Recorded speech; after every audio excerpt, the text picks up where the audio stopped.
My true love sent to me a partridge in the pantry. On the second day of Christmas, my true love sent to me. Well, what do we have here, everybody? We have a Christmas Eve broadcast for you. Christmas Eve. Merry Christmas to all. And we have something really special. You're going to like it. You're going to like it because we talk a lot about inflation, one of the three major economic maladies. And when we talk about that, we should adjust the 12 days of Christmas for inflation. Yes, the 12 days of Christmas adjusted for inflation. So we're not going to go, when we talk about turtle doves and 5 golden rings, we're not going to talk about nominal dollars. We're going to adjust for inflation and consider the 12 days of Christmas in real dollars, the only way anything should ever be considered. So Merry Christmas to all, and let's get into it. But first, I don't know, I need a little more of this tune. It's so catchy. On the third day of Christmas, my true love gave to me 3 shines, turtle doves, partridge in a pear tree.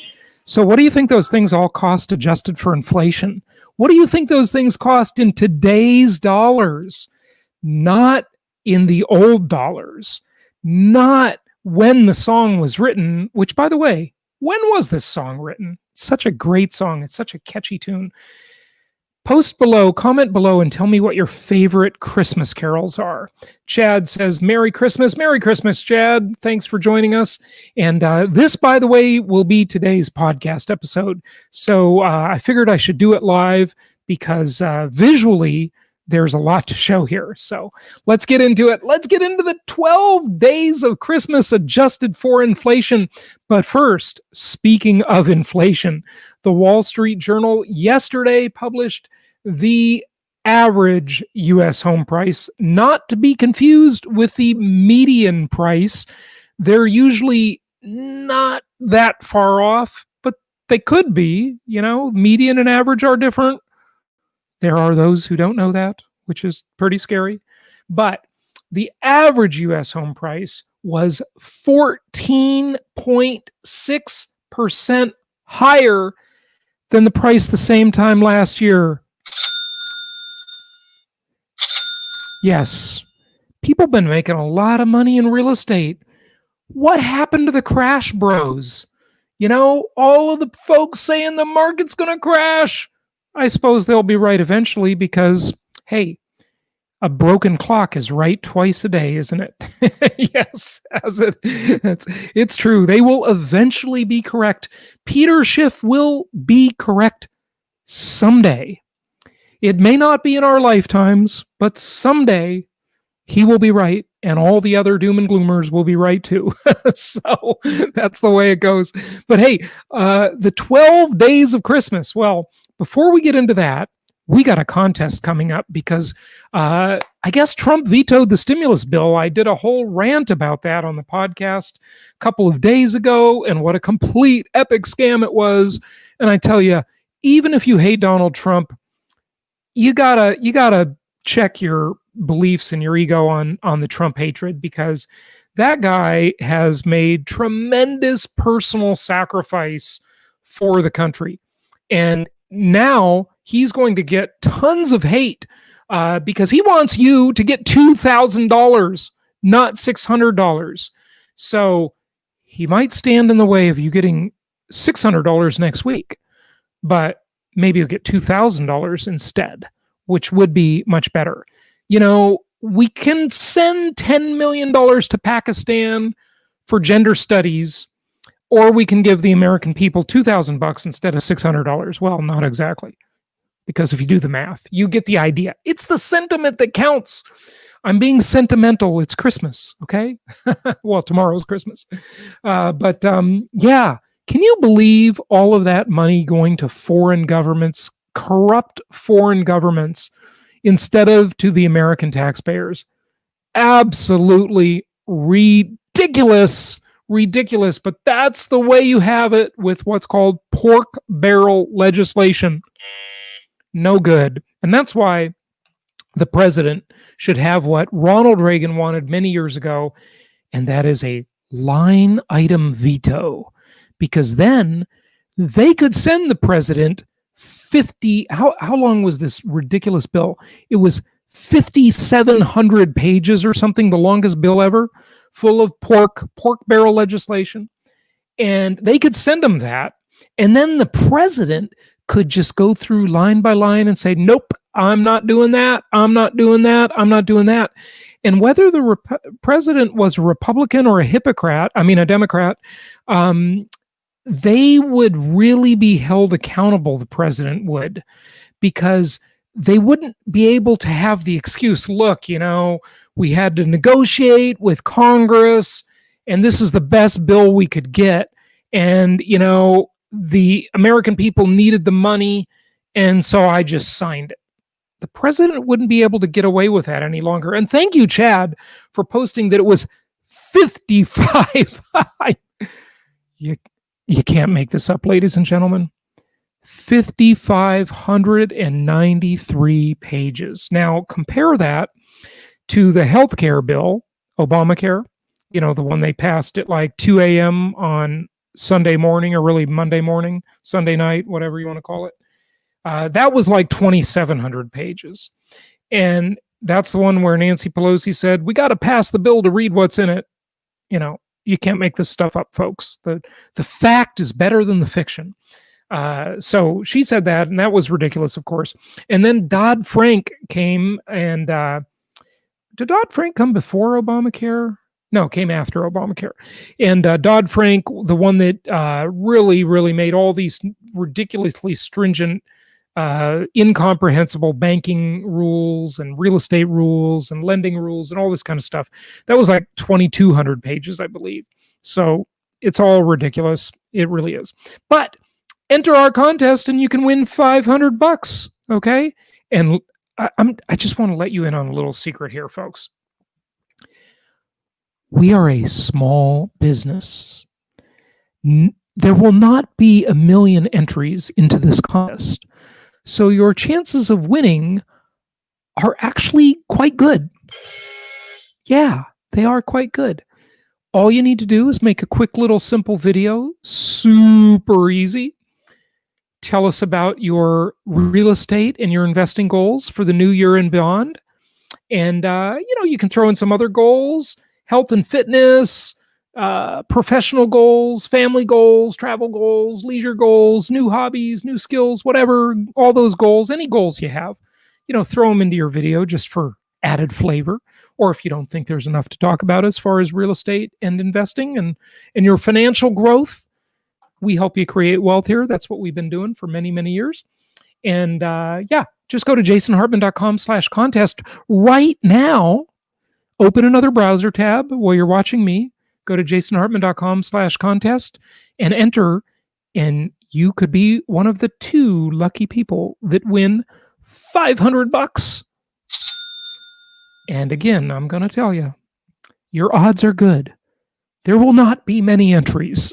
Okay. So, our reach is limited. We only have like 7 listeners to the whole podcast. There's hardly anybody listening. I'm just kidding. We have a lot more listeners than that. We have listeners in 189 countries. So win your $500. Just go there, jasonhartman.com/contest. And let's talk about inflation, because we're going to talk about the 12 days of Christmas adjusted for inflation. All right. So first, and if you followed my work for any length of time, you've heard me talk about some of these things. But every time I talk about it, there's a new distinction that you make. So keep on listening. And if you're new, I'm going to tell you where you can get a lot more information, a lot more background on all of this stuff. But to understand inflation, we need to understand the difference between real and nominal, between price and value. They are not the same thing. Nominal means the name of something. In name only is the actual definition of nominal. So it's just the name. A dollar bill is called a dollar bill. It was called a dollar bill 30 years ago, but the value of it is lower today than it was 30 years ago, right?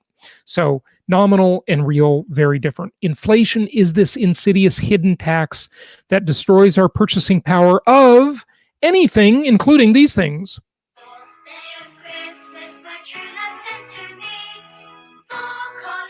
Four calling birds, three French hens, two turtle doves, or a partridge in a pear tree. See, any of those things. Oh, this one, I like this one the best. This is the best one. 5 golden rings, 4 French hens, 3 turtle doves, and a partridge in a pear tree. So what does inflation do? It destroys the purchasing power of everything, including 4 French hens, 2 turtle doves, 5 golden rings, and partridges in pear trees, and everything else on the list. So we're going to get to that in a moment. But thankfully, it destroys the value, well, not thankfully on the first things. It destroys the value of our savings, our stocks, our bonds, and our equity in real estate. But thankfully, it also destroys the value of our debt. And that makes us richer. So it's a good thing. It's a really good thing if you get it working for you instead of against you. It is the most powerful method of wealth redistribution ever. Not taxation, but inflation, much more powerful way to redistribute wealth. It redistributes wealth from lenders to borrowers because borrowers pay the loans back in cheaper dollars, and it redistributes value or wealth from old people to young people. It's an intergenerational wealth transfer mechanism. All right. So here is an example, because I'm going to fly through this so fast, your head will spin. Hey, wouldn't that be cool if I could do like an Exorcist movie? Oh, that was a scary movie. Shouldn't talk about scary stuff on Christmas Eve like that. But anyway, and Linda Blair spinning her head around. That was freaky. All right. So, and I don't want to see that movie again, by the way. I saw it years ago. Don't need to see it again. All right. So say, for example, you are a really smart real estate investor. You went to jasonhartman.com. You clicked on the properties page. You contacted one of our team members and you purchased 10 properties. And those properties cost a whopping $120,000 each, because we do have some cheaper properties like that. And you got $1 million in mortgages against those properties. And then say you waited 1 year or 2 years or 3 years or whatever. You enjoyed your positive cash flow from those properties. You enjoyed your tax benefits from those properties. You enjoyed being a landlord, and you know that this is creating wealth for you. But guess what else?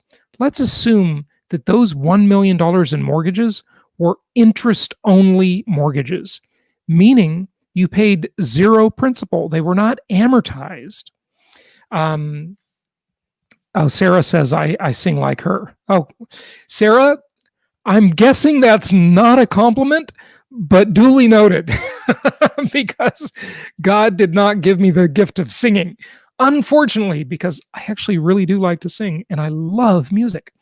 And I'm going to drive to meet some people to get Christmas started here. I got about a 3.5 hour drive ahead of me. And in my semi self-driving car, an amazing technological game changer for real estate. I've talked about that a million times on the podcast. And if you don't know how that's going to change real estate, it is a game changer, massive game changer. My semi self-driving car, but soon they will be fully self-driving. I'm going to drive that about 3.5 hours, or it's going to drive me. And I'll see if I can get some music in and do some singing. Hark the herald angels sing, glory to the newborn king. I like Hark the Herald a lot. That's a really good Christmas carol. But the 12 days of Christmas, that's good too. So we'll get to that. So inflation comes along. You've got this $1 million worth of mortgage debt. Inflation comes along. You're paying interest only. So you haven't paid the loan down at all, or the tenant has it, because really the tenant pays the loan off for you. And after that 10% inflation comes along, in real dollars, you only owe $900,000. not 1 million. So inflation has paid off $100,000 of that debt. And that is awesome. Yes, it is. It's totally awesome. And I demonstrate this example in many podcast episodes where I go over a real life example, not a theory of somebody, and there were millions of people that did this, of course, who bought a house in 1972 for $18,000 in change. They were paying 7.37% on their mortgage, and they lived there for 3 decades, for 30 years. And guess what happened? They actually got paid to live there because they got paid to borrow that money. And I'm not going to tell you all about that now because we don't have time, because we have 12 days of Christmas to cover, folks. And we got to inflation adjust each of these things, and it's going to take a minute. But I have a resource for you. If you're new to my incredible work, pat on the back here. Yes, someone's got to say it. Someone's got to say it. Well, actually, you guys say it all the time. And thank you. Because that's why we do what we do. Because we love hearing that it impacts lives and it changes lives. But if you are new to our work, or you just want a review of the fundamentals, and of course, today is episode 1623, you might be saying to me, Jason, I got to go back and listen to 1,622 episodes of your podcast. I've got good news for you, folks. Many people have listened to all of those episodes, even 2 times or 3 times, they have told me. And the reason they were able to stick with it is because I almost never on any of those episodes sing. Only today am I singing, and maybe like 1 or 2 other times. So it's really quite tolerable. You can just listen. Okay. So if you want a short version, you can go to jasonhartman.com/start, or on any podcast platform, just look for my Quick Start podcast, where we've handpicked some of the sort of fundamental episodes for you, some of the core content, not all of it. We can never pick all of it out of so much work. And you can get a little faster orientation to our work there. Of course, if you need us, you can reach out, 1-800-HARTMAN if you're in the USA. That's only a US phone number. Or jasonhartman.com around the world, or even at the International Space Station. It even works there. Astronauts, you listening? Okay. So for 37 years, PNC has been indexing the 12 days of Christmas. And I thought I'd share it with you because I love what they do. You know, you might be a customer of PNC. You know, they're a big organization. A friend of mine works for PNC in New York City, right there in the Wall Street area. And anyway, they've been doing this study for almost 4 decades now. And they've been indexing the 12 days of Christmas for inflation. So you can go check out their website, PNC, of course, but I'm going to give you the abridged version with my sometimes brilliant, sometimes ridiculous, and sometimes hilarious commentary. Snarky always. For sure, it's going to be snarky. Okay, so a partridge in a pear tree. Now, here's the funny thing, folks.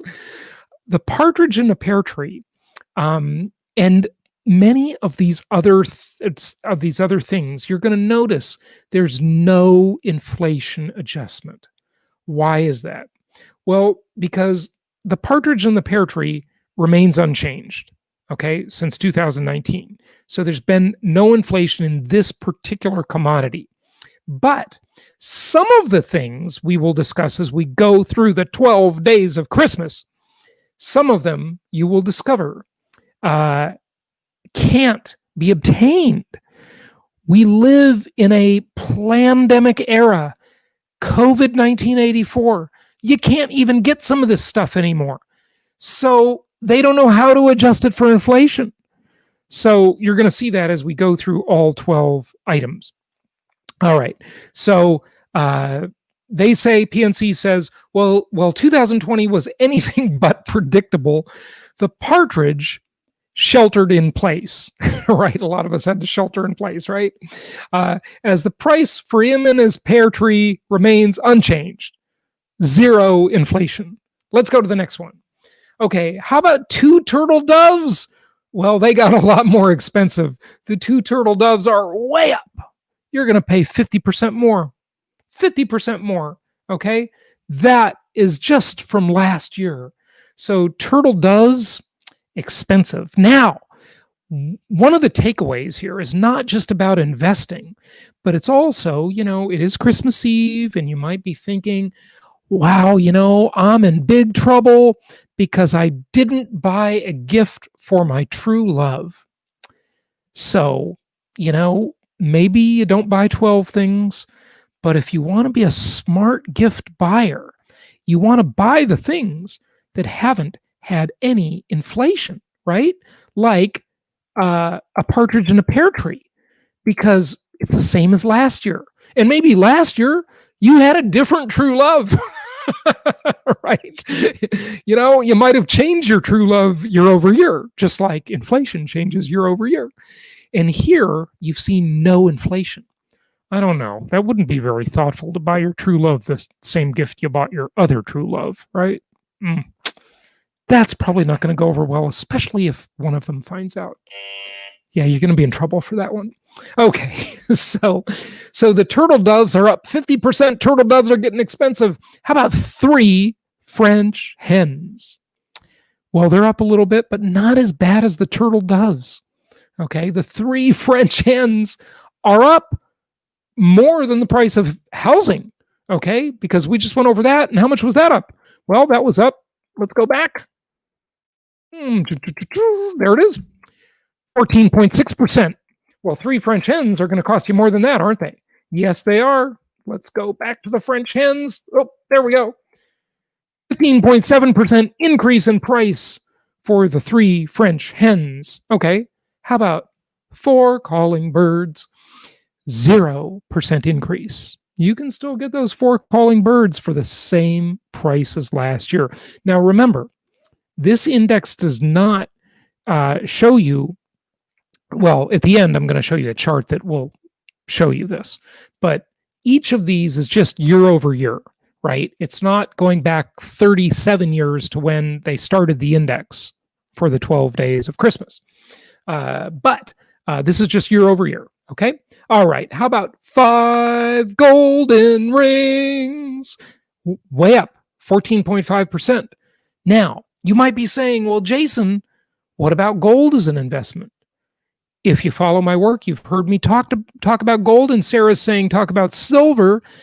Precious metals, overrated, highly overrated. I've told the story many times before, but I'll just sum it up to say this. Look, if you could rent out your gold and it would produce income, if you could mortgage it for 3 decades at artificially low interest rates, if you could get great favorable tax treatment, then I would be a gold bug. But you can't do any of that stuff. That's why income property is the most historically proven asset class in the entire world, because it is a multi-dimensional asset class. Gold, silver, platinum, palladium, Bitcoin, Ethereum, any other cryptocurrency, any of this precious metals, one-dimensional strategy, one-dimensional. The whole game is simply buy low, sell high. That's the whole game. Okay? And even if all the theories are right about fiat money and inflation and currency collapse, even if all of that is true, it's a one-dimensional asset class. Buy low, sell high. Income property, on the other hand, you've seen me put up the acronym about ideal, of course, but it's multidimensional. I mean, there are so many ways you earn your return from income property. Unlike 5 golden rings, you don't get it from those things, right? You don't get it from gold. You don't get it from precious metals. One-dimensional asset class. Income property, you've got cash flow, appreciation, depreciation, meaning a tax benefit. You've got all of these things. You've got my trademark philosophy, inflation-induced debt destruction, which we so quickly touched on in this little quick episode. But it's there, okay? Inflation-induced debt destruction. Go to the podcast, find out more about that, because it's the hidden wealth creator with income property. Okay, so 5 golden rings is up. Inflation shows a sign of inflation. We've been printing money like crazy. Remember, when money is created out of thin air, or currency, the more accurate term, when dollars, yen, euro, whatever are created out of thin air, all that already exists becomes less valuable. Remember, 2 value drivers for anything: scarcity and utility. Scarcity and utility are the 2 value drivers for anything, according to yours truly. Okay, so 5 golden rings is way up. Now 6 geese a-laying, that's up more than 5 golden rings. I mean, this is up 35.7%. All of you gold bugs, you would have been much better off buying 6 geese a-laying than 5 golden rings. You would have been up 35.7%. Now the problem is, of course, you can't finance those 6 geese a-laying over 3 decades with an artificially low fixed rate mortgage. I don't know if the geese a-laying give you any tax deductions. There are some sort of odd farm laws, so they might. Hey, by the way, folks, there's a whole bunch of you watching. I see you. You're watching on 8 different Facebook pages and 1 YouTube channel, and you got to tell me where you're watching from. Type in the location and type in what you want for Christmas. Okay. And or type in any of your goals for the new year.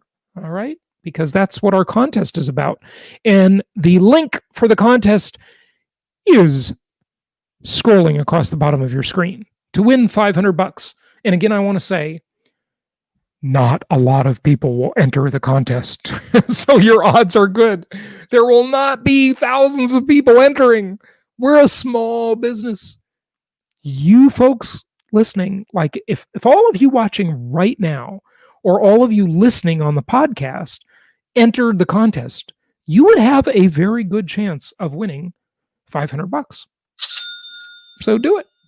Okay. 6 geese a-laying so far performed pretty well. That was a good asset class tone.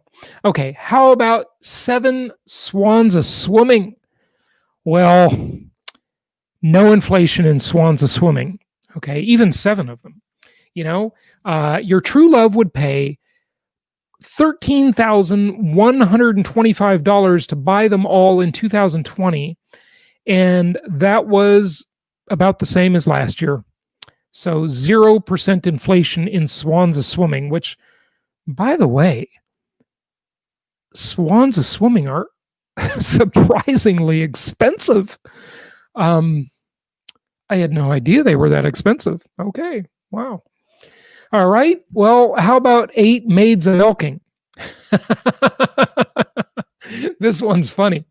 So as the federal minimum wage remained unchanged, so does the cost for the 8 maids a-milking, holding steady at $58 this year. These lady laborers are happy to oblige, assuming social distancing practices are in place and face masks are aplenty this holiday season. Folks, oh, they're entertaining. I mean, these guys, they've done a really good job of creating this index and making it timely and entertaining. Okay, so your 8 maids a-milking, I guess you're only buying them for an hour, right? So yeah, what is that? 58, 8 times 8. Is that what they're doing there, or something like that? Or what's the federal minimum wage now? 8.25 maybe, or something. I don't know. Anyway, do the math. So there you go. I guess they're saying they're hiring to milk for an hour. Okay, but really, you do have to have some cows for them to milk, some equipment, and I would argue that probably all of that went up in price. So there's probably some hidden inflation there in the index that you're not being told about. Okay, so Ramit is in Edinburgh, Scotland. Oh, I love it. I love that accent from Scotland. So, Ramit, that's awesome. I have been to England, but I've got to go to Scotland. I've been to 87 countries and have not been to Scotland. Now, some would argue that Scotland is not a separate country, I guess. And that was a referendum you had recently. But we'll see what happens with it. I think that has to happen in California. The Socialist Republic of California needs to split up into 3 states. 3 states. That would be better, because then maybe you'd see some rationality and some competition for governance. Okay. And Sarah is in Maryland. Cha-ching. Yes, Sarah, cha-ching. And Jill is in Buffalo, or I think you're in Buffalo. You're asking me about the Buffalo real estate market. I don't think it's great in Buffalo. I used to live in Rochester as a little kid, and I've been to Buffalo many times. My grandparents are from upstate New York, and that's just not where the action is. In those cold, bitter cold climates, you want to be down further. Changes in latitude, changes in attitude. Be in the South. That's where all the Southeast. That's where all the business-friendly markets are. Go to jasonhartman.com/properties. By the way, we've added a whole bunch of new markets to the website at jasonhartman.com/properties. So check those out. Bunch of new markets there and more being added over the next week. All right. So Key to Lifestyle is in Raleigh, North Carolina. That's a great place. I love Raleigh, North Carolina. Omar is in Bend, Oregon. That's a beautiful place. Bend is very nice place, very popular. And boy, you've had some good run up in your real estate prices there too. So that's good. Good stuff. Yes. Scotland is merely a nation within the UK. You should visit. It's beautiful. Yeah, I know. I agree. It's definitely beautiful. I gotta get there. We gotta get traveling back. Traveling has to come back. Okay, so we went over the 8 Maids of Milking. Let's move on. Now, here is the problem. 9 Ladies Dancing, not available in 2020. You can't even buy it, right? Because there's all these restrictions due to COVID 1984. 1984. It's not 19. It's like George Orwell, 1984. Which, if you have time, read the book, watch the movie over the holiday. There's several movies about George Orwell, 1984 that you must see because we are living through it. Maybe you don't need to see it because we're living through it. Okay. All right. So as COVID-19 has caused the curtain to drop on most live performances, the 9 Ladies Dancing will not have to dash through the snow to entertain in person. Advocates for the arts are not out of options for the performance lover on their guest list, as virtual performances provide a pandemic-proof alternative for audiences. So you can't adjust the 9 Ladies Dancing for inflation because it's just not available. All right. How about 10 Lords of Leaping? Not available. Not available. You're out of luck there too. So you can't adjust those for inflation either. 11 Pipers Piping, definitely not available because out of their pipe will come droplets. Now we've all learned about this stuff. And, even when this whole pandemic ends, do you think we might be kind of like grossed out and germaphobes? I think everybody's become a germaphobe now, right? Which, by the way, probably we could use a little germophobia, I think. So a little more germophobia, maybe not more than now, but more than before is appropriate. But yeah, no pipers piping, because if they're piping, all kinds of droplets are coming out of their horn, their pipe. And hey, no live performances, so you can't even get it. So no inflation adjustment on pipers piping. And drummers drumming. You can't even get 12 drummers drumming. Because now you could get one drummer alone drumming, I suppose, and watch them on Zoom.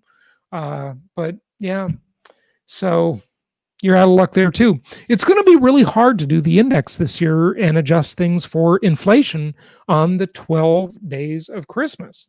Okay, so here is the true cost of Christmas in a song. But remember, a lot of this stuff you're not going to be spending any money on because you just can't buy it at any price. It's actually down 38%, $105,561.80 is the total cost of the gifts for your true love when you count each repetition of the song. Now, it's either, that's interesting, by the way. That's like government math. It's got a multiplier effect. Okay. It's like, now, the thing I want to say is it's more like fractional reserve banking or fractional reserve lending because it has that multiplier effect, right? So every time they lend out $100,000, there's a multiplier because remember something, and this is very hard to comprehend. It took me really years to kind of get this. Now, you understand there's a difference between like sort of getting it intellectually and getting it like viscerally, right? I guess that's not visceral. It's a little lower is visceral, right? Getting it in your gut, right? Where you really kind of like have this deeper understanding of it. So, money is lent into existence. That's the way our system works. Money is lent into existence. For more on that, listen to the Creating Wealth podcast, wherever you get your podcast, and we talk about that extensively, and you'll really learn some new stuff. So anyway, that's the deal on the index. But, and here's some more. Yeah, okay. This is what I really want to show you. I want to show you the chart. Okay, and again, this is from PNC. This is the Christmas index through the years. Sorry, this is a little bit blurry, but it starts at 1984. We've been talking about George Orwell in 1984. Okay, and it goes. Here we got some inflation. The index started. It was about $20,000 to buy everything in the index, and remember that's including all the repetitions of saying it over and over, right? Because in the song they repeat all of them before each time they do a new one. Okay, so then you saw we had definitely some inflation here, and it was about $25,000, and then it came down. And then I just want to make sure I've got the years right there. That's why I was looking at the screen. See, my screen I'm looking at is over there. You could probably tell. Is that the right way? No, it's that way. Oh, see, I don't know. It's not the same for you as it is for me. It's too complicated for my dyslexia. Okay, so here we see it go down and things got cheaper, and then inflation hit again, and then there was another little dip, but then we went on this rampant inflation craze. Remember, here is the sort of the end of the Alan Greenspan era. We go into the Bernanke era. These are who was the chairperson of the Federal Reserve. We have the Janet Yellen era. And then, of course, we have our rich uncle Jerome Powell, right? And we've seen massive money creation during this time that we've seen all this inflation. No surprise there. The more money they create out of thin air, the more inflation we're going to have. So, but now we have actually seen a lot of inflation, but we saw a decline in the index. Why is that? Well, it's because some things just can't be purchased. So they're not counted because you can't buy them at all. Reviewing what you can't buy. You're not going to buy 12 drummers drumming. They're not available. Or 11 pipers piping. Or 10 lords a leaping. Or 9 ladies dancing. But you can get your 8 maids a milking. And I think there was one other thing you couldn't even buy anymore, right? So there you go. Okay, so that is the whole 12 days of Christmas for you. We just wanted to share that because I thought it was really interesting. And let me see, there's a question here. What do we have? Okay, Pamela, I'm thinking of selling my primary home in Vallejo, California, near Oakland, and buy properties around the country. Is that a good idea? Well, as long as you buy the right properties around the country, and you get this fantastic 3-decade-long fixed-rate debt, Pamela, I think that is an excellent decision. And I don't know what the price of your home in Vallejo is, but it's in California, so I'm sure it's kind of expensive, as everything in California is expensive, and Oakland is certainly expensive. And so you could rent, if you have to stay in the Socialist Republic of California, you could rent a house for a much better rate than you can own a house there. Because remember, the higher the price of the home, no matter where it's located, the more favorable the RV ratio or the rent to value ratio is for the tenant. Okay. So that's why you want to do what I call double arbitrage. Okay. You want to basically rent an expensive home for yourself. Now, the question is compared to what, right? What does expensive mean?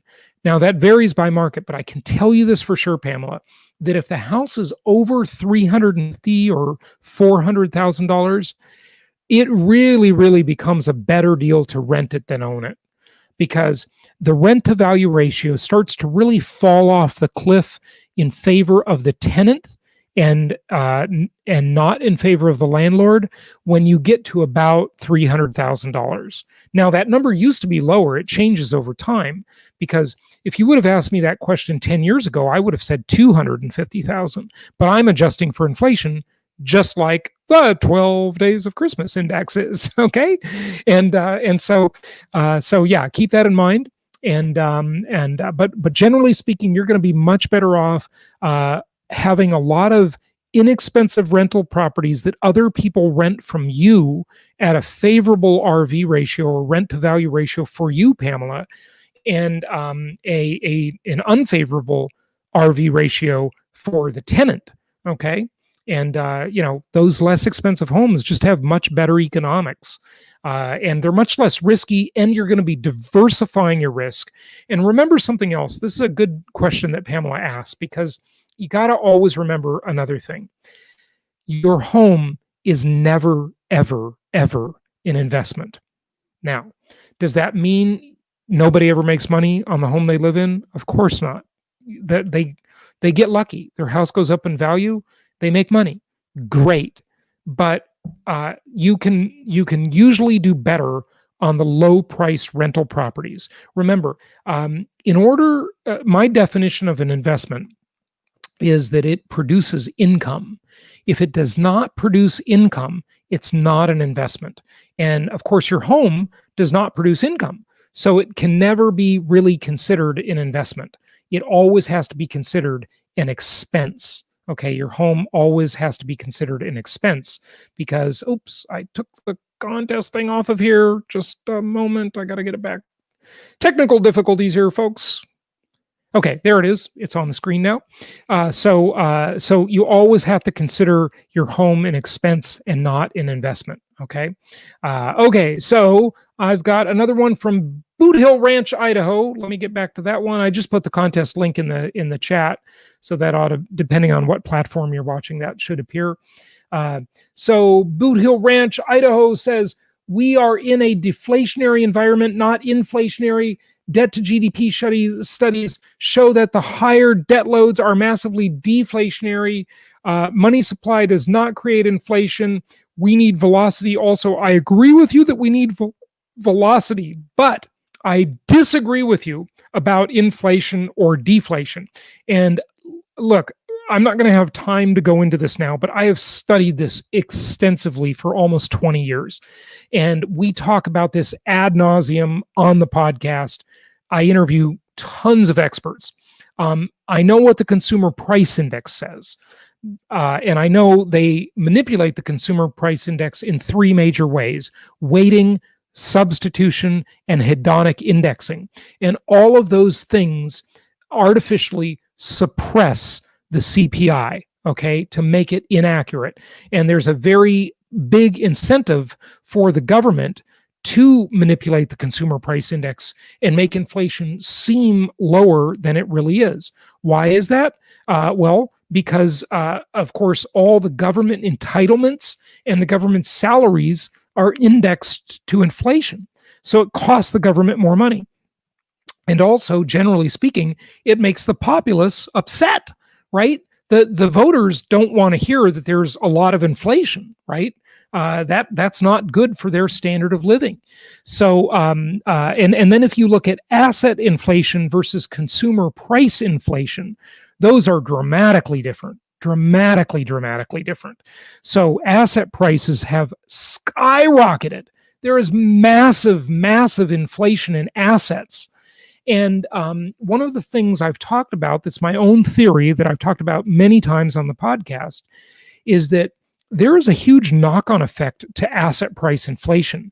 And And that knock-on effect comes in the form of an entire generation or two generations, and I'm talking about millennials and Gen Zs, that are to some extent left out of the investor class due to high asset price inflation.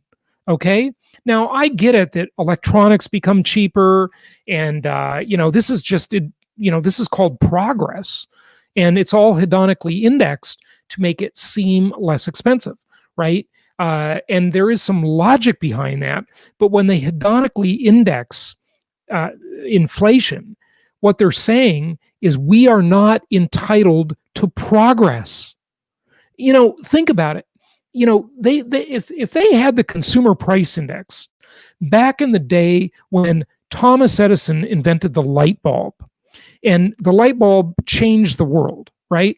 And it changed so many people's lives. And what if they had hedonically indexed, candles versus light bulbs, or hedonically indexed old, those old lanterns with kerosene in them, the kind in the Western movie that always gets thrown into the hay and the fire starts, right? If they had hedonically indexed candles or kerosene lanterns versus the light bulbs would be free. In fact, you would be getting paid to take a light bulb, right? But that's just not reality. So, I understand that inflation is moderate if you're not talking about certain things like food and asset prices, but and energy is artificially cheap right now. There's a lot more inflation in the system, and we can agree to disagree on this, of course, like you said in your comment. So thank you for that, and that's fine. This stuff is very nuanced and it's very complex, as we both know. But if you'd like to come on the podcast and you're knowledgeable about this stuff, it seems like you are from your great comments. I'd love to talk to you about it because these are just fun topics to talk about. It's like my hobby. I love this stuff. I love it. Okay, and let's see what else here as we wrap up. We're going to wrap this up. RR says, what if the home is the duplex and the tenants are paying your mortgage and utilities? Well, yeah, but the question is, RR, is what is the opportunity cost on the half of the duplex you live in and you're not receiving income from? So you have to consider that an opportunity cost. So there's always an expense. It will always cost money to live somewhere. And you've got to just get that home you want at the lowest possible cost. And it might be half the duplex. I don't like the idea of living next door to my tenant. That's for sure. I definitely don't like that idea. But if you're okay with that, then just understand the rent you're not getting is your cost of that home. Okay. And Jerry says, Merry Christmas, Jason and team, or et al. Are you a lawyer? That's the way lawyers write. Always enjoy your podcast and YouTube and your live cast. Hey, thanks, Jerry. Appreciate it. And Merry Christmas to you too. And Jill says, what do you think? What you think? Does technology going to change the market in the coming future, the housing market? Well, every technology influences the housing market. I mean, just, the means of builders and developers and property managers managing their supply chain and realtors managing their supply chain and better data and software. It was said that famous quote, software is eating the world, right? And it's true, it is. And it's amazing. No question. So yes, there are impacts everywhere, but the one impact they really haven't been able to disrupt is construction. It keeps getting more and more expensive. And, for all this talk about 3D printed homes and all these new technologies, I have yet to see any of them actually come to market. I've been hearing about them for 15 plus years, and still we're seeing much higher construction costs and very little technological innovation in home construction. On one of my podcast interviews, I remember the guest that I was interviewing, he said, the biggest disruptive technology in home building is, you ready for this? You ready for this? I'm going to get a sound effect for you. Here it is, the big disruptive technology in home building, the nail gun. Wow.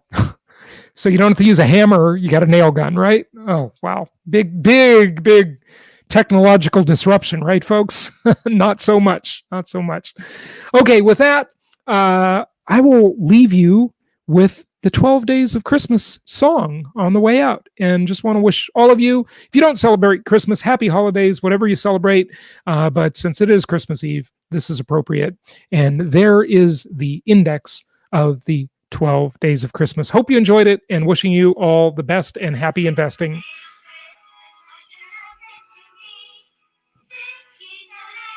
6, 5 golden rings, 4 turning birds, 3 French hens, 2 turtle doves, and a partridge in a pear tree. Okay, bye everybody. Merry Christmas.